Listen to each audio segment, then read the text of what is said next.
CBN.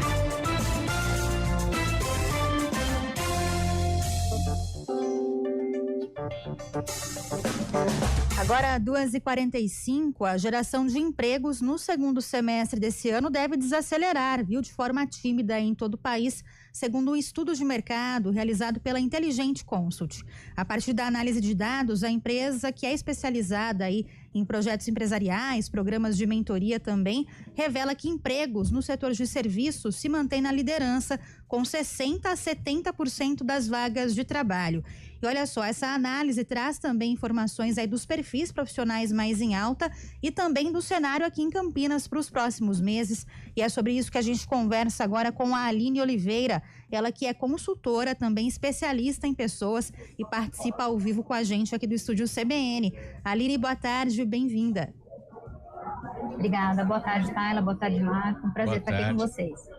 Bom, Aline, a gente deve esperar então essa desaceleração aí em novos empregos para o segundo semestre, mas tem alguns setores que seguem em alta e devem continuar contratando, né? Quais são eles?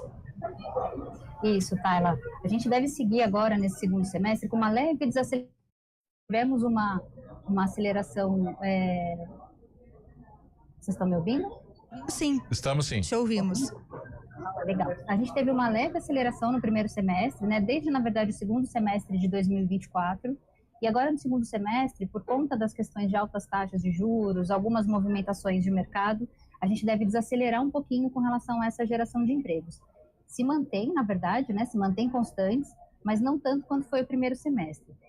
Os setores que devem continuar contratando agora são basicamente os mesmos que tiveram essa alta no primeiro semestre de 25, né? Então, principalmente o setor de serviços, movido muito pelo aumento da renda, né, da população, que apesar do alto custo, né, superou ainda com relação aos gastos, né?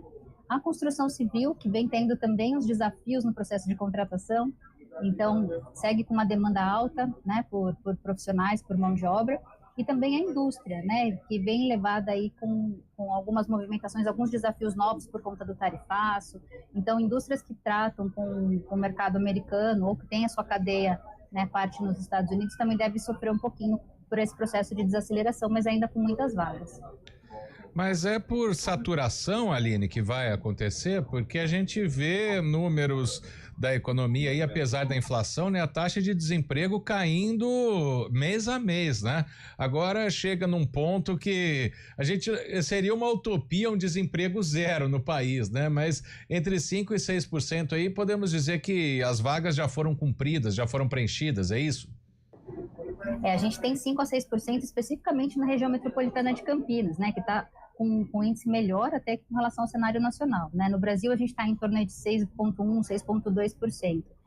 E isso veio acontecendo muito pela profissionalização da mão de obra, né? A gente vê que essa taxa de desemprego reduziu porque as empresas também abriram um pouco seus mercados para profissionais diversos que até bem pouco tempo não eram contratados, né? Então a gente vê um aumento de vagas para mulheres, para pessoas que 50 a mais, né, alguma dificuldade da geração Z também ocupar algumas posições, abrir o mercado, né, para essas outras gerações. Então, o mercado ele está abrindo oportunidades, né, ele está vendo que esses profissionais são capazes, né, de assumir essas posições e as pessoas estão aproveitando essas oportunidades, né. É claro que com muito cuidado, com muita aderência, muita qualificação, mas as vagas vêm sendo ocupadas sim. Agora, qual que é o cenário, Aline, esperado para esse segundo semestre para a região metropolitana de Campinas, né? A gente tem uma taxa de desemprego, como você citou, abaixo da média nacional. Por que isso acontece e o que a gente pode esperar, então, aí para os próximos meses? A região metropolitana de Campinas, ela vem na frente, né, com relação a esse cenário. Boa parte da população já ocupada. A gente tem alguns incentivos na região, especialmente com relação ao polo tecnológico, né, que deve gerar novas vagas, então as universidades, as incubadoras de startup, isso deve ampliar, potencializar a procura por profissionais, especialmente da área de tecnologia. A gente tem um mercado local que favorece muito também, né, essa ampliação dos empregos, então muito baseados no networking também, né, no conhecimento das pessoas com relação ao perfil do que as empresas buscam, né, para poder indicar colaboradores que de fato vão ser aderentes àquele perfil, né. E a gente tem também muito incentivo para o mercado de construção, né, que vem aumentando aí na região. Exato, estou vendo os números aqui de 3 a 4 mil vagas na construção civil. E isso aqui a gente está falando de saldo positivo, né? Não está falando de troca de um profissional por outro, né? É um crescimento bastante expressivo, podemos dizer. Sim, significativo, que tem trazido, inclusive, Marco, um desafio para as empresas, né? Que é de encontrar profissionais para ocupar essas posições, né? Então, a gente vê a necessidade de que esses profissionais, de fato, se qualifiquem, porque o mercado está aí, né? As vagas existem, mas a gente precisa de profissionais que consigam alcançar a exigência das empresas, né? Até falando um pouquinho desse perfil de profissionais aí que é procurado pelas empresas, o que a gente pode destacar, Aline? O que as empresas buscam hoje em relação aí à especialização, à faixa etária também, para essas vagas hoje disponíveis? Bom, essa é uma excelente pergunta, Tayla, porque a qualificação hoje vem na frente, né, é a principal exigência das empresas. Então, profissionais qualificados que, de fato, consigam se atualizar constantemente. A tecnologia, ela traz isso, né? É um mercado que está em constante evolução.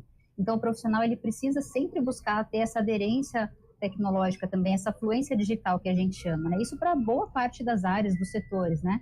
Os profissionais precisam entender que esse mundo digital existe agora e que ele faz parte da nossa qualificação.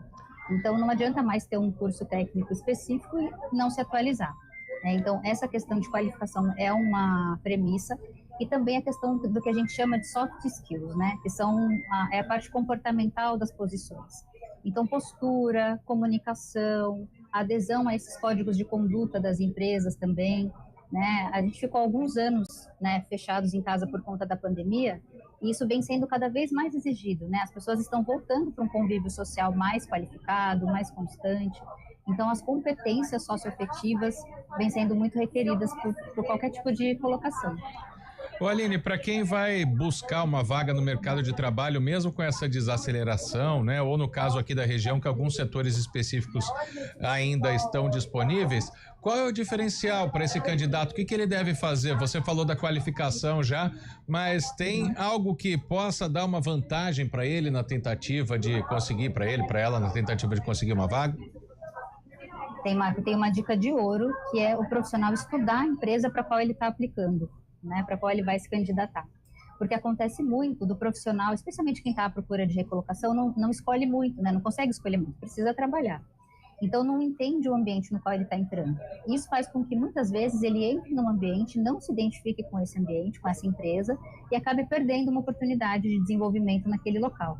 Então, conhecer a empresa para a qual você vai se candidatar, entender a cultura, entender o histórico, conversar com funcionários e até ex-funcionários, né, a internet está aí para isso, né, nos ajuda a fazer essas pesquisas, é importante para entender se você vai conseguir se adequar àquele ambiente.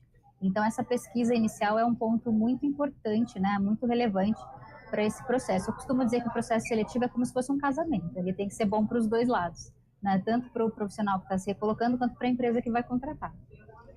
Aline, esse levantamento feito por vocês na região também mostra que aqueles candidatos com 50 anos ou mais são também desejados pelas empresas, né? Por que isso está acontecendo? São profissionais com mais experiência, não só profissional, mas com mais maturidade também, com uma postura, né, com mais maturidade. Isso pode ser uma vantagem para as empresas também? É exatamente isso, Tayla. Esses profissionais que a gente chama profissionais seniores, né, são os profissionais mais maduros. Eles estão encontrando espaço, especialmente nas empresas, porque a juventude ainda não está conseguindo se adaptar a esse novo modelo de trabalho, né? Então, esses profissionais, além de trazer bagagem cultural, além de trazer senioridade, profissionalização, eles acabam também mentorando esses profissionais mais jovens. Então, essa procura pelos 50 a mais tem sido muito relevante. Além do que, hoje em dia, a gente tem, né, a nossa qualidade de vida, a nossa saúde permite com que a gente seja ativos, né, profissionalmente ativos, até mais tarde, né, por um período maior de tempo. Então, isso tem feito com que os profissionais voltem a buscar também colocação já mais velhos. Pois é, e olha, além disso, né, a gente tem uma estimativa muito positiva, isso para a região aqui de Campinas, né, para o segundo semestre, estimativa segundo esse levantamento de vocês, de 80 a 100 mil vagas, mensalmente entre 20 e 30 mil novos postos de emprego formal aqui na região, a expectativa, ou seja, né, Aline, a gente tem aí oferta, né, de trabalho disponível, mas o que falta muitas vezes, de fato, são aqueles profissionais que vão preencher esses requisitos, né? Exatamente, né? Então, os profissionais, eles têm que se qualificar, eles precisam buscar relacionamento para entender também quais são as empresas que estão contratando, né? Quais são os caminhos que ele tem para se recolocar. E muitas vezes ele não conhece esses caminhos, né? Então, o profissional, ele está muito acostumado a buscar, às vezes, pela internet, né? Por canais oficiais de vagas. Então, a gente tem uma expectativa grande agora para o segundo semestre com relação também a concursos públicos para a região metropolitana de Campinas, né? Então, para a prefeitura, para universidades. Então, existem outros caminhos para que essa qualificação profissional e essa contratação possa acontecer. Bom, agradeço muito a Aline Oliveira, ela que é consultora e especialista em pessoas, falando conosco sobre esse estudo de mercado para a região aqui de Campinas, né, para o segundo semestre em relação ao mercado de trabalho. Aline, muito obrigada, viu, pelas explicações aqui para a gente. Bom trabalho e boa tarde para você. Eu é que agradeço. Muito obrigada, pessoal, pelo espaço. Boa tarde para vocês. Obrigado. E como a Aline dizia, trabalhadores de entre 50 e 64 anos são destaques na geração de empregos na região de Campinas. Especialista em recursos humanos dá dicas de recolocação